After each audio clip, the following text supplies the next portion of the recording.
మనకి పోలీస్ స్టేషన్కి వచ్చేసరికి కొన్ని పోలీస్ స్టేషన్లోకి వెళ్ళేసరికి మనకున్న బాధ ఇంకొంచెం రెట్టింపు అయ్యే పరిస్థితి ఉంటుంది, ఆ అట్మాస్ఫియర్ బట్టో లేకపోతే అక్కడున్న సర్కమ్స్టెన్సెస్ బట్టో.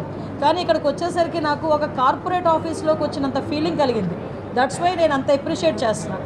మీరు ఒక పోలీస్ స్టేషన్కి వచ్చేసరికి ముందు ఒక రిసెప్షను, తర్వాత ఒక ఎస్హెచ్ఓ రూము, తర్వాత ఒక జైలు సంబంధించిన అన్నీ కనిపిస్తున్నాయి రికార్డ్స్తో.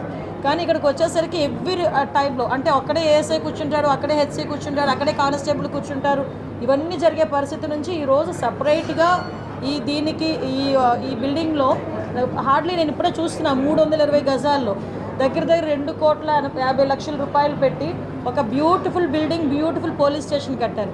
ఇందులో చూస్తే ప్రతి ఒక్కరికి కూడా ఆఖరికి హెడ్ కానిస్టేబుల్కి కూడా ఒక రూము, ఏఎస్ఐకి ఒక రూమ్, ఎస్ఐకి ఒక రూమ్, సిఐకి ఒక రూమ్, ఏఎస్పీకి కూడా ఒక ఏసీపీకి కూడా ఒక రూమ్ కూడా అలాట్ చేసి ముందుగానే, అంటే ఫర్దర్గా మనకు ఎక్స్పాండ్ చేస్తామేమో ముందుగానే ఊహించి ఒక రూమ్ ఏర్పాటు చేయటం. వీటన్నిటికీ మించి this is the first police station having gym. అంటే ఒక శారీరక వ్యాయామం కూడా, ఎప్పుడంటే పోలీసులకి మెంటల్ ప్రెషర్ అంటుంటుందో ఆ మెంటల్ ప్రెషర్ని తట్టుకోవాలనుకుంటే కనుక ఫిజికల్ ఎక్సర్సైజ్ అవసరం అని చెప్పడానికి కూడా ఒక జిమ్ రూమ్ని ఏర్పాటు చేశారు.